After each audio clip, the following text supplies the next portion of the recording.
Oi, meu nome é Margarete Borges e na aula de hoje eu vou continuar falando sobre os direitos e deveres individuais e coletivos.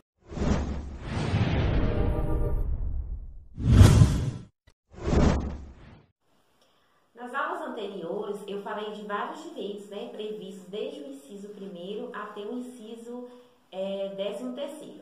Hoje eu vou começar a falar sobre o direito à informação e o sigilo da fonte, que está previsto no inciso 14 do artigo 5º da Constituição, que diz: é assegurado a todos o acesso à informação e resguardado o sigilo da fonte quando necessário ao exercício profissional.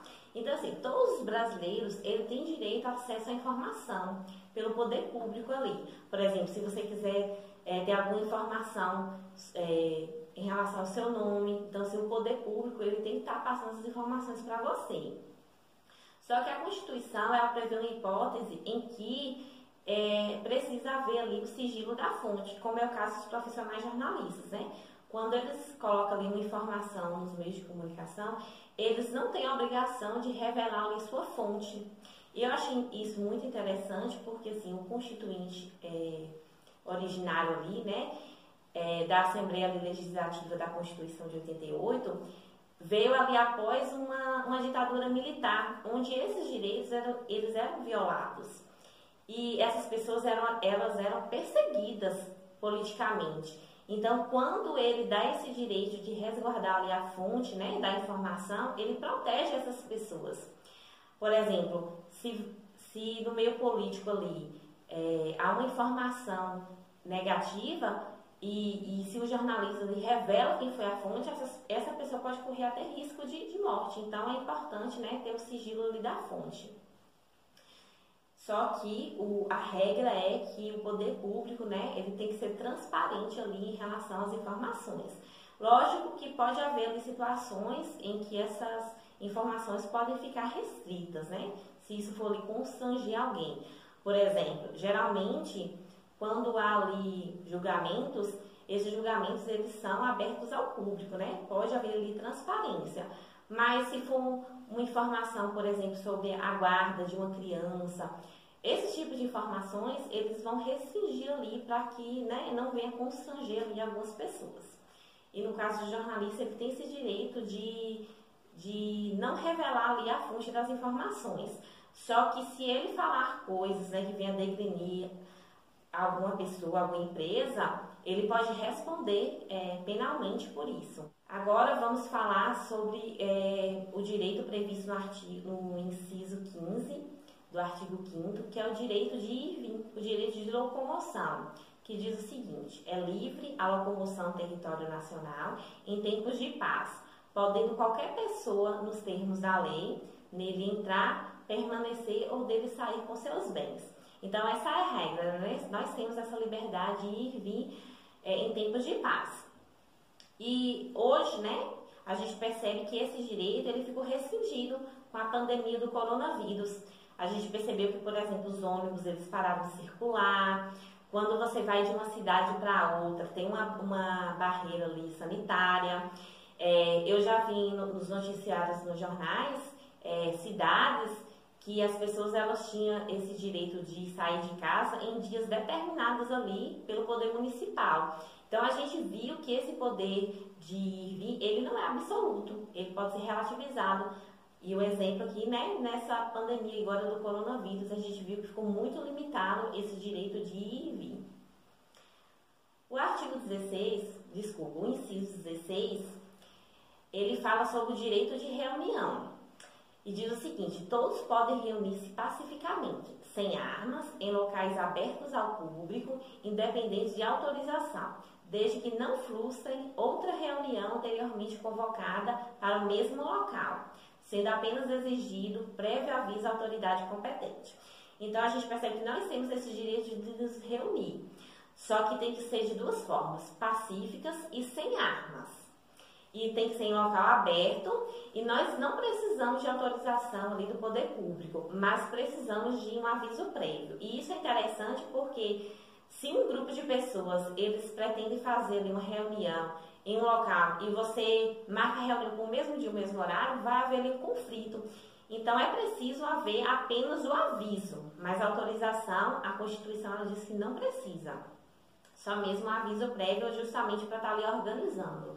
Por exemplo, uma vez a Igreja Adventista lá na cidade de Macaúbas fizeram uma passeata sobre o abuso infantil. Precisou ali haver um aviso prévio e a Polícia Militar auxiliou todo o processo ali da passeata. Então é interessante esse aviso prévio justo para não causar ali conflitos, né? Se houver, por exemplo, uma outra reunião para aquele mesmo local, às vezes é preciso organizar ali o trânsito para não causar conflitos, acidentes, enfim, então essa necessidade, né? Não precisa de autorização, mas precisa do aviso. Agora eu vou falar sobre os direitos de associação, que eles estão previstos no inciso 17, 18, 19, 20 e 21. O inciso 17 diz que é plena liberdade de associação para fins lícitos, vedada de caráter paramilitar. Então, assim, nós temos esse direito de ter, né, fazer nossas associações, desde que seja para fins lícitos, né, coisas boas, digamos assim. Se for para cometer crimes, por exemplo, uma associação criminosa, você já vai responder ali pelo artigo 288 do Código Penal, né? Que já é um crime. Então, assim, a Constituição, ela limita esse direito, né? Ele não é absoluto. Você só pode se associar para fins lícitos. Já se for ali para uma organização paramilitar, a Constituição, ela já veda isso, ela já proíbe isso.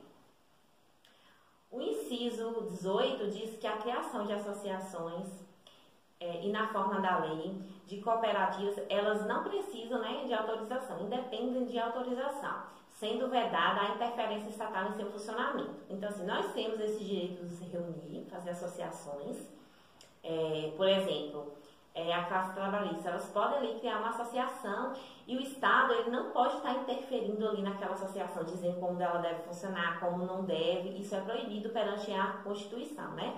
Nós não precisamos dessa autorização para a criação de associação. Lembrando que esse direito, né, da criação de associação não é a partir do momento que eu crio uma associação, né? Eu já tenho esse direito antes mesmo de eu criar. Se eu não criar, ainda assim eu tenho esse direito. O inciso 19, ele vem trazendo ainda, né, continua sobre a associação e diz que só poderão ser compulsoriamente dissolvidas ou ter suas atividades suspensas por decisão judicial, exigindo-se no primeiro caso o trânsito em julgado. O que isso significa?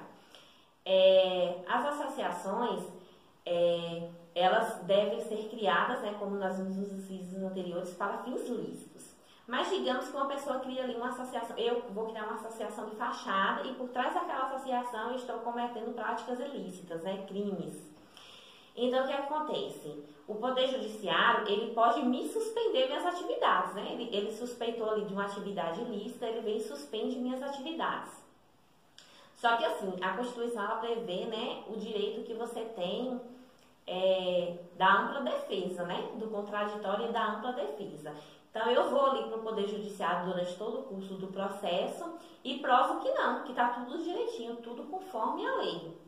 Então, assim, nesse caso, eles não vão poder me dissolver, né? Extinguir ali minha associação. Eles só vão poder suspender. Mas caso confirmou ali, né? Houve ali culpa minha, que realmente eu estou praticando ali uma prática ilícita, né? Aí vai ter uma decisão judicial transitada em julgado, e aí vai poder sim suspender ali, extinguir ali, né, dissolver a minha associação. O inciso 20, ele diz que ninguém poderá ser compelido a associar-se ou permanecer associado. O que isso significa, né? Eu posso me associar a uma associação se eu tiver esse desejo. Só que a partir do momento que eu falar eu não quero, eu também tenho esse direito, né? Eu posso. Se eu não quiser, eu não me associo. E se eu me associei, eu tenho o direito de sair da associação. Um amigo meu mesmo, ele se associou. Não, minto. Ele não se associou. Associaram ele sem ele saber. E estavam descontando ali na folha de pagamento dele. Então, assim, ele foi lá, né, brigou e tal. E a Constituição prevê dele não se associar. Então, ele conseguiu, né, sair ali daquela associação. E ele também teve que brigar ali para que devolvesse, né, todo o dinheiro que havia descontado ali na folha de pagamento dele. Então, assim, É preciso a gente ter cuidado com essa questão, porque você só vai se associar se você quiser. Se você não quiser, as pessoas elas não podem te obrigar. Então, assim, a Constituição ela lhe garante isso, né? Ela lhe protege esse direito. O inciso 21 diz que as entidades associativas, quando expressamente autorizadas, elas têm legitimidade para representar seus filiados judicialmente ou extrajudicialmente. Então, assim, tem uma associação ali, por exemplo, das classes trabalhadoras. E ali a lei ela está violando ali algum direito desse grupo, né, dos trabalhadores. Não é necessário que cada associado ele entre ali com o processo. Por exemplo, se tiver 100 associados, não precisa ali de 100 processos. Essa associação ela tem legitimidade, né, ela tem titularidade para estar representando sua classe ali diante do Poder Judiciário. É isso que esse inciso vem trazendo. Agora vamos ver como isso cai em prova, né, nas provas de concurso. Sobre o direito de associação, a Constituição Federal estabelece que, letra A, ninguém será compelido a associar-se ou permanecer associado. Alternativa correta, né, como a gente viu, nós temos esse direito de nos associar, se desejarmos, de permanecer ou de sair. Letra B, é plena liberdade de associação para qualquer finalidade, né? Erradíssimo, a gente viu que é vedado ali, para habilitar, né? Para associações ilícitas, isso é proibido. Letra C, a criação de associações e de cooperativas dependem de autorização errada, elas não dependem de autorização, só dependem ali de aviso prévio. Letra D, as associações poderão ser compulsoriamente dissolvidas independente de decisão judicial errado. As associações elas só vão ser dissolvidas, né, pelo Poder Judiciário após o trânsito em julgado. Letra E. As entidades associativas não têm legitimidade para representar seus filiados judicialmente ou extrajudicialmente. Errado. As associações elas têm sim titularidade, né, legitimidade para estar representando ali os seus associados. Obrigada e até a próxima aula.